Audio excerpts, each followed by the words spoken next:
I remember when I was 15 years old, a schoolboy studying chemistry. And like most people who study chemistry, I had to learn about this thing called the Haber process. And I remember in our textbooks, there was this picture of this bald-headed man with his tiny spectacles pinched on his nose. And the caption told me his name was Fritz Haber. 20 years later, I found myself back in the classroom, this time teaching chemistry.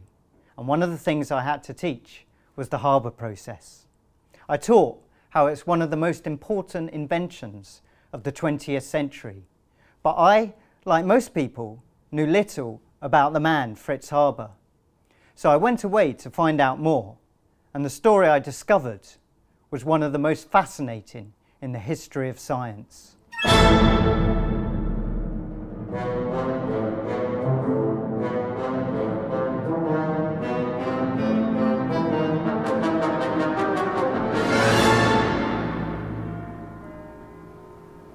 Fritz Haber was born in Breslau in the east of Germany. The year was 1868. It was possibly the most exciting time in history for a future scientist to be born. Fritz Haber is the product of a society that very strongly believed in scientific progress. And perhaps he was part of the generation that believed in it more than any other generation. It's entirely possible. You see, this idea of scientific progress has not been a constant in the history of the West. It really starts to take hold during the Enlightenment in the 18th century. By that time, all the major kind of developments in the scientific revolution, Galileo, Newton, Kepler, all these people, Boyle, they were already in place. And then the idea was to sort of take all of this work, a lot of it was natural science-based, experimental, and actually applying it to society. And this is what we normally associate the idea of progress with, is this idea of the application of science to the betterment of humanity. And in the 19th century, with the Industrial Revolution and the sort of expansion in information and communication technologies, with the telegraph, with the railroads, with the steamship, all of this brings the world much closer together, enables larger and larger forms of organizations of human beings to work together to some sort of common end, and you start to begin to realize the potential of Bacon's dream. So by the time we get to the beginning of the 20th century, we have an enormous amount of faith, actually, in the possibility of science to kind of create a kind of heaven on earth. And it's into that kind of situation that somebody like Fritz Haber walks into in the early 20th century. Haber was 30 at the turn of the century, studying under Professor Bunsen of Bunsen-Burner fame at the University of Berlin, when he read of the now famous challenge laid down by the Englishman William Crookes, fellow chemist and future president of the Royal Society. All civilized nations stand in deadly peril of not having enough to eat. As mouths multiply, food resources dwindle.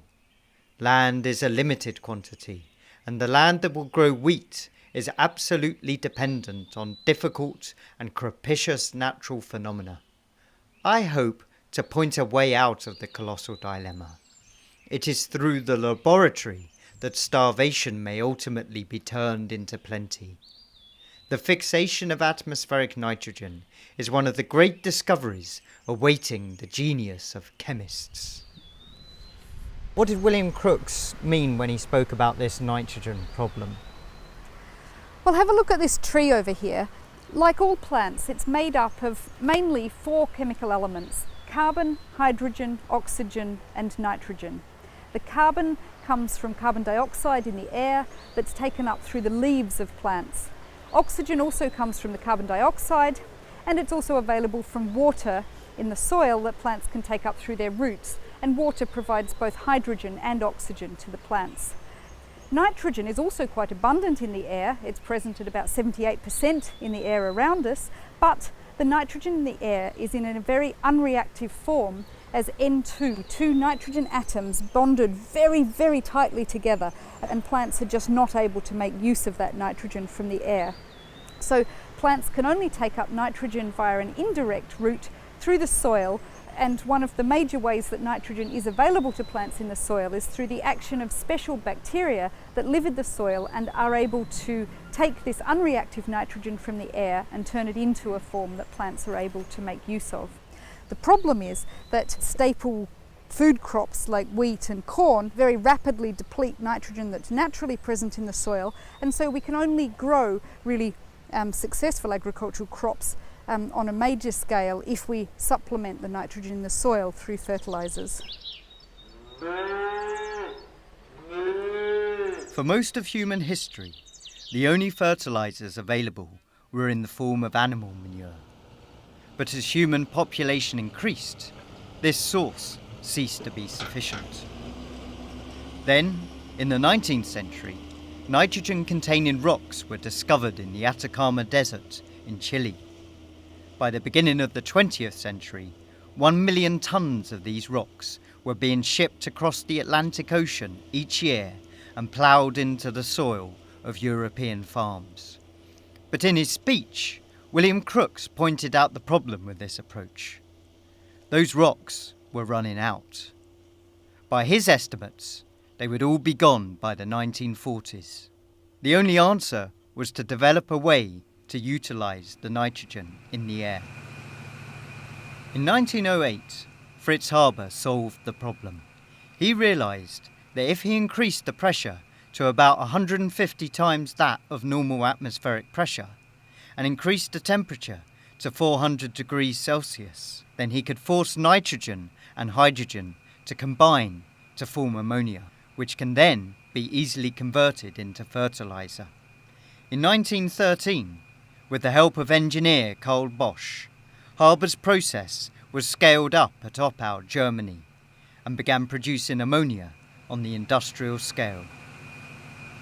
Today, the same process is used across the globe, producing over 500 million tonnes of ammonia per year. Without this artificial fertiliser, all the arable land in the world could only support about half our population. Thus, more than 3 billion people owe their lives to Haber's 100-year-old invention.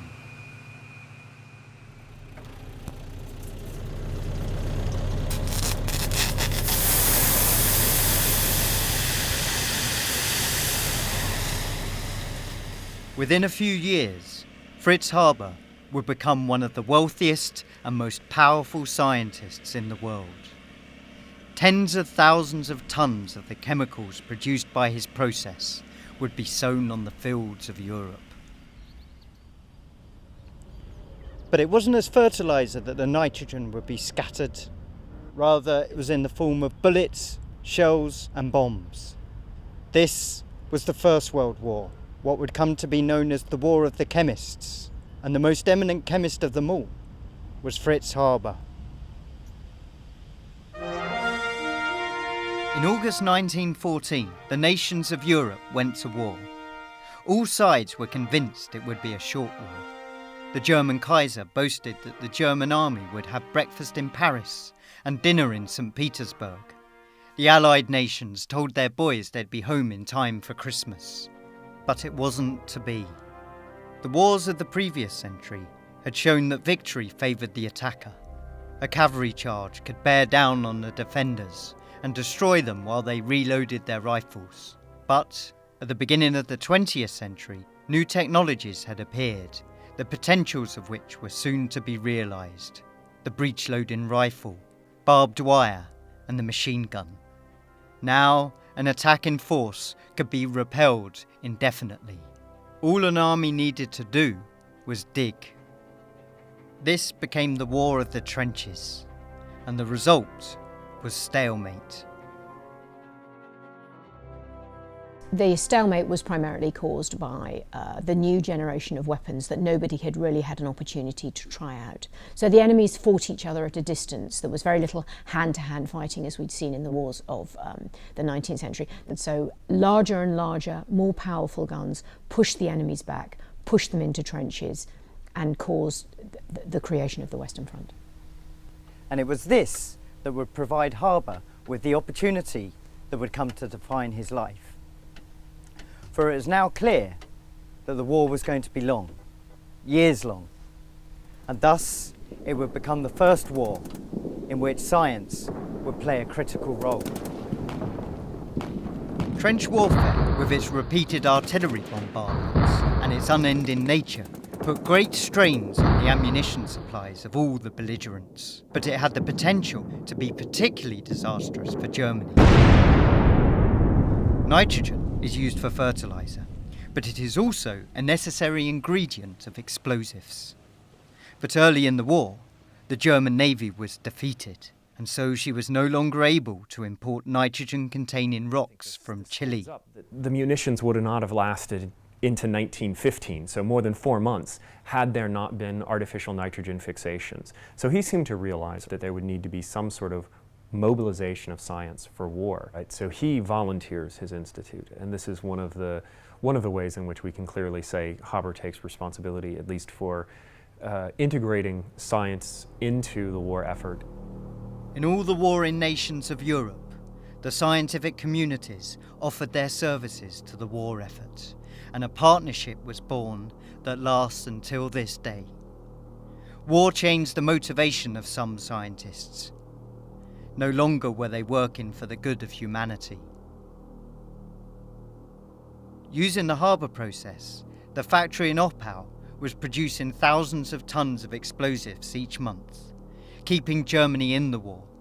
Now Fritz Haber and his institute turned their attention to finding a way for science to win the war. Solving Germany's ammunition crisis was probably Haber's most important contribution to the war. But it's not the one for which he's most infamous. For he devised a weapon which continues to horrify even the minds of the current generation.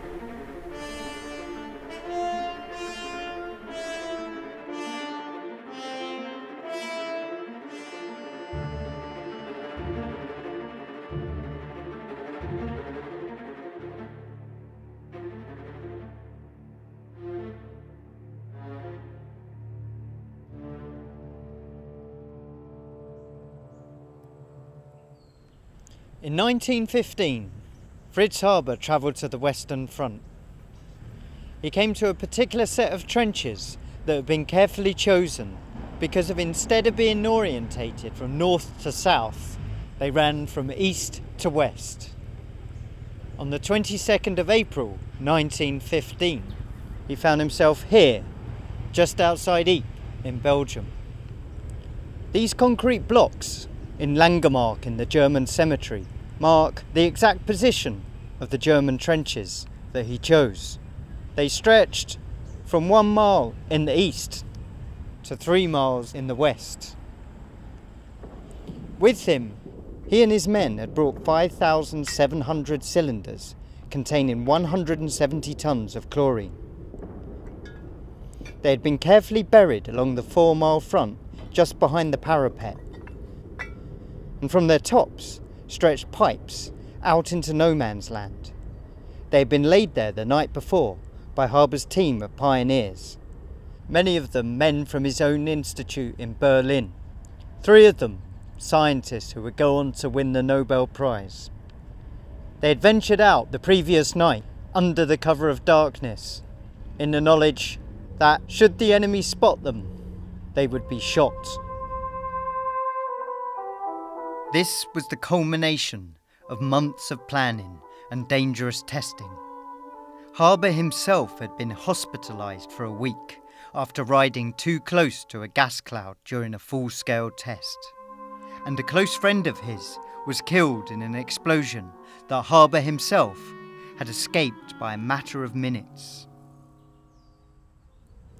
Fritz Haber and the German army had waited all day for this moment. Now it had finally arrived. The wind was blowing from behind them. The first command was given. The pioneers donned their protective equipment. At this stage of the war, primitive, little more than rags, dipped in water and placed over their noses and mouths. A short artillery barrage commenced.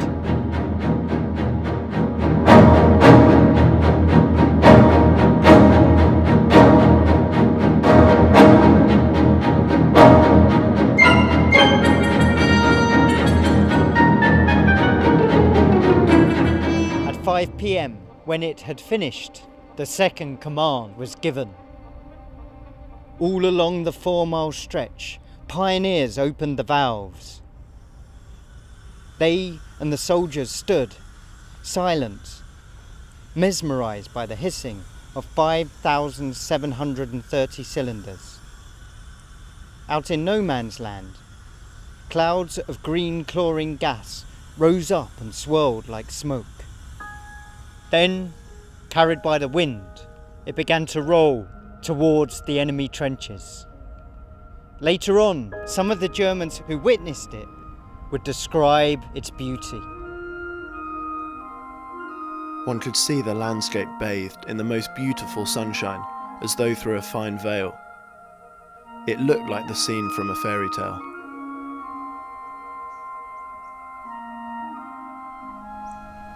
But for the French and Algerian troops on the other side of no man's land, the approaching green cloud was anything but beautiful.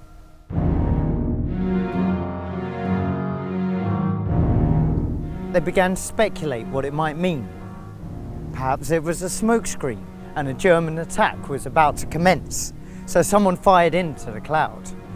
Soon others followed. A barrage of shooting commenced, and yet no Germans emerged from the cloud. The shooting died down, and yet the gas continued its silent approach. And then the first indication that this was something different, the sickly, bleach-like smell of chlorine. Men began to choke, their eyes began to burn. Panic set in. Men rushed out of the trenches in all directions, preferring to risk being shot rather than stay in the suffocating gas. For those that did remain, all they could do was watch as the chlorine poured into the trenches like water into a gutter. And in the wake of the cloud came the approaching German army.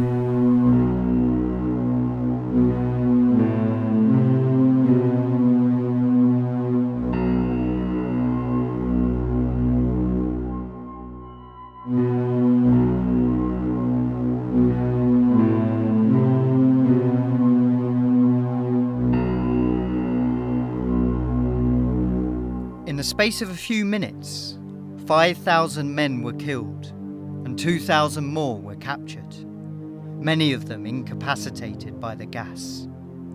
The British and Canadian troops to either side of them, out of reach of the gas, saw a 4-mile gap open up, and flowing into it and onwards towards the city of Ypres, the German army. Harbour and the German military think that gas will be enough on its own. And so they attack with gas and they substitute it for battalions, which they move to consolidate their attack on the Eastern Front. Had they left those battalions there, used the gas as purely as a tactical weapon to punch a hole and then feed thousands of soldiers through, they would have been able to break the Allied lines. They would have been able to renew the race for the sea and make the push to Paris. There is a good argument for saying that had gas been used correctly in line with troops, that it would have been successful. And then we would probably think about it in a completely different way.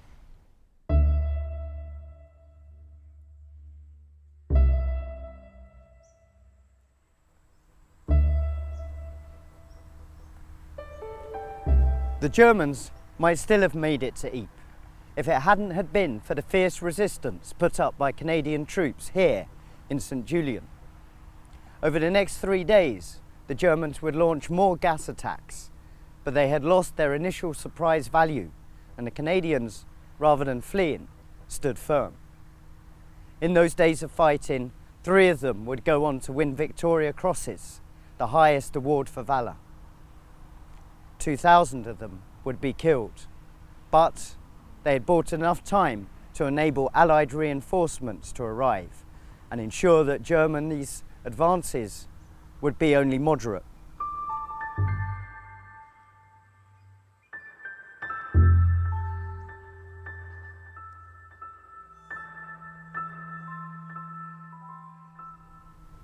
It had not been an outright success for Germany on this occasion, but for Fritz Haber, it had been a victory. He had shown that science could be successfully applied to war. He returned to Berlin in jubilant mood and prepared to celebrate.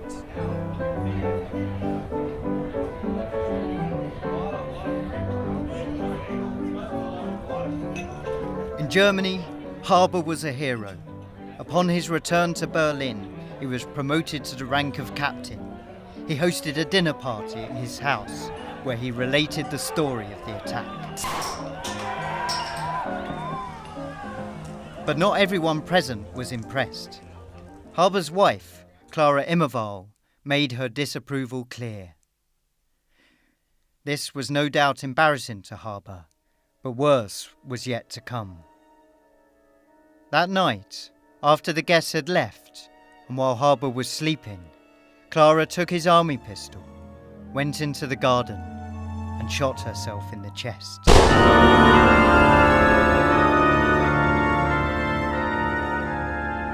Her dying body was found by her 12-year-old son. Fritz Haber did not stay to take care of him. Instead, that morning, driven by duty, he left for the Eastern Front and personally oversaw the first gas attack against the Russian army.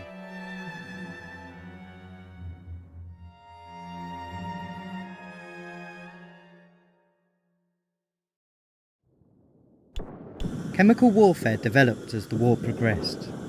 Chlorine was surpassed by the more toxic phosgene, and then mustard gas, actually a liquid which could cause blindness and could penetrate clothing and burn the skin.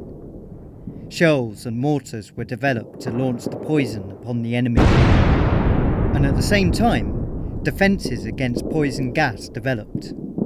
The primitive rags of the early months were replaced by masks, then hoods, and then capes. Despite the huge amount of gas deployed in World War I, it accounted for relatively few of the deaths. Indeed, most of them would recover fully within a matter of weeks.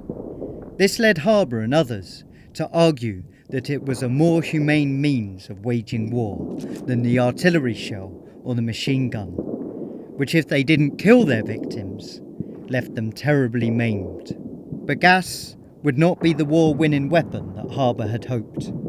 It became more a weapon of harassment. I think in many ways we see gas as horrifying for very old reasons and very new reasons. This is the exhalation, an exhalation of the earth. This is travelling poison, an invisible enemy that you can't fight. You can't fix bayonets against gas. But it's also representing a new and terrifying kind of warfare, a warfare of science. Scientists and engineers contributed in other ways to the war effort, continually attempting to produce the ultimate weapon that would win the war outright: the tank, submarines, communications technology, and the aeroplane. But it was the industrialization of war that was most notable. Munitions could be produced to meet whatever the demand. Guns fired further, bombs got bigger, troops were deployed faster, and the killing occurred at an unprecedented scale. But did science win the war? World War I was won by the arrival of 1 million American troops, together with intact, fresh, efficient supply lines. Large continental wars are never going to be won by science. They're going to be won by very large armies that maintain their supply lines, that can be fed, can be watered, can keep fuel in their vehicles and ammunition in their weapons. And that's how they won the First World War in Europe, and it's how they won the Second World War in Europe too. Don't go to war on a continental scale without 1 million Americans in your back pocket. Neither Fritz Haber nor science had won the war, but the application of science to war had impressed the generals, showing how effectively and efficiently it could kill. This is the legacy of World War I and Fritz Haber, the inextricable link between science and the military which lasts until this day. But what benefit this is to humanity is not so clear.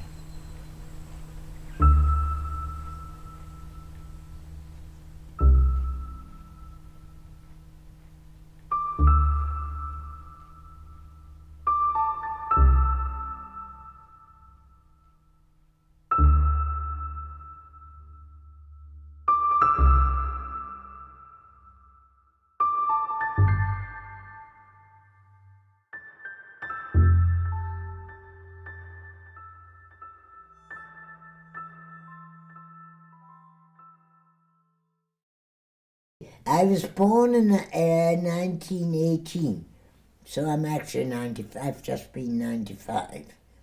So I'm not very much good any longer talking. But that house there, that's the original Harbour House, which went with the Institute. That's the house I was born in. And that's one of my great-grandson, the eldest one, who's now 15. And I'm afraid I smoke. Do you mind? That's fine. Yeah.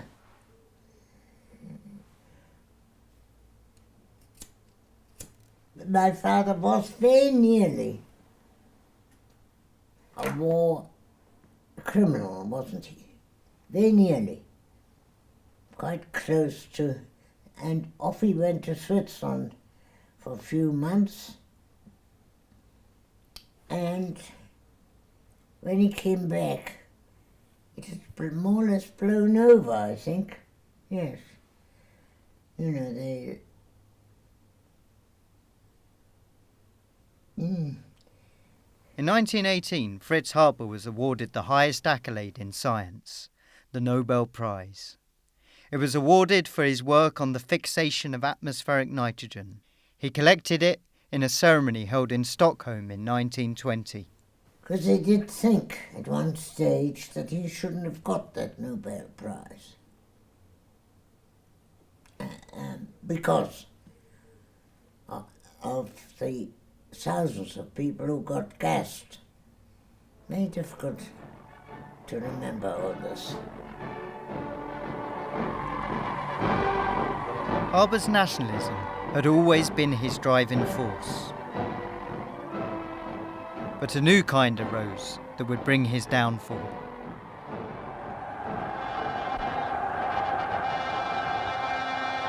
In 1933, Hitler was appointed Chancellor of Germany.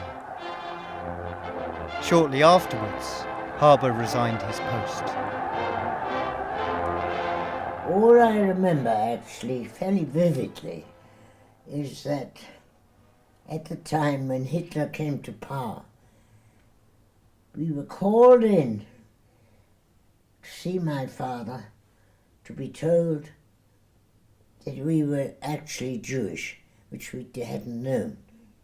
We had known through going to school, I suppose, what it meant to be Jewish extraction, and a bit about Hitler. And there we had to be told. We didn't know. Fritz Haber had converted to Christianity as a young man. But to the Nazis, it was once a Jew, always a Jew. Disowned by his country, Haber was now forced to flee. He worked in England for a while, but because of his war work, he faced animosity from his British colleagues. In 1934, he went to Switzerland. It is thought he may have been on his way to Jerusalem to discuss the possibility of taking up a post at the newly formed university there. But he never completed his journey. He became frail. He died of heart failure, a forced exile from the country he loved. I did go to the theatre with him once. It was Schiller's Joan of Arc. And my goodness, he was crying. The great man was crying. Because I think all the sort of feelings he had about being a real German who believed in, must have been slightly childish, believed in being a national, being involved, becoming virtually a national hero, and which Joan of Arc did, didn't she? Very Prussian in his approach. But obviously my father was sentimental in a way, is I think the right word. Yeah, I think he was sentimental. The greatest irony in Haber's story came 10 years after his death. Hitler and the Nazis took one of the German Jews' inventions, one that was devised for peaceful means, a pesticide that was designed to kill vermin in enclosed grain stores, and used it for perhaps the greatest evil committed in the whole of human history. Over the course of the early 1940s, millions of people, many of them Jews, including relations of Fritz Haber himself, were herded into sealed rooms and were poisoned by the gas Zyklon B.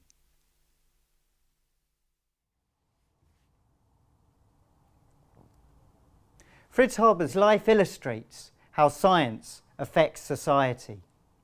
It provides opportunities to relieve us from suffering due to hunger, disease, and other misfortunes. But with it comes risk. The same technologies provide new ways to cause harm. I mean, science is one of these things that by nature is given to what is called dirty hands. And dirty hands is a concept Jean-Paul Sartre, the existentialist philosopher, invented. And it's about the idea that if you're going to make significant good in the world, which involves making very active interventions into things, that there are going to be costs. There will be harms committed. And as it were, the moral thing to do is not to try to avoid the harms, but as it were, to be fully cognizant of what they are, right? And as it were, own them in some way. Fritz Haber beautifully illustrates the dirty hands idea, because in a sense, the Haber process that he discovers, which enables us to have the artificial fertilizer, also then gets redeployed for producing all of these weapons. So it's basically the same science deployed in two radically different ways with two radically different consequences. And moreover, both of those consequences can also be given each a positive and a negative spin. Because you can say, all this fertilizer enables all these people to, live healthier lives and have all this food and no more famines, but then we get overpopulation. So it's both positive and negative there. Whereas with the weapons, sure, a lot of people are killed in chemical warfare, but at the same time, it might even act as a deterrent. People don't want to go down this route. And so that might, in the long term, halt warfare. So this is a really beautiful, his life is very much a beautiful example of the dirty hands problem enacted. Moreover, the thing about him also that's very striking as a person is he doesn't recant anything. Okay? And I do think that is quite characteristic of scientists who actually know what they're doing. Now the issue is to get the public on board with this. That's where the problem is. That the public, in a way, has bought a very naive version of the story of progress, where that all you get from science is good. Right? If it's done right. If science is done right by good people, only good things will happen. And everything will be delivered at your doorstep, and all you have to do is just keep the funding going for science. That is a false story. Okay? That's a fairy tale, in fact. And the public has to grow up on this and has to realize that if we are going to buy into the promise of scientific progress, as we have for the last, 300, 400, 500 years, and as we should in the future, then we are buying into risk. We are buying into risk, and we have to live with that greater level of risk as the cost for the benefits that science provides.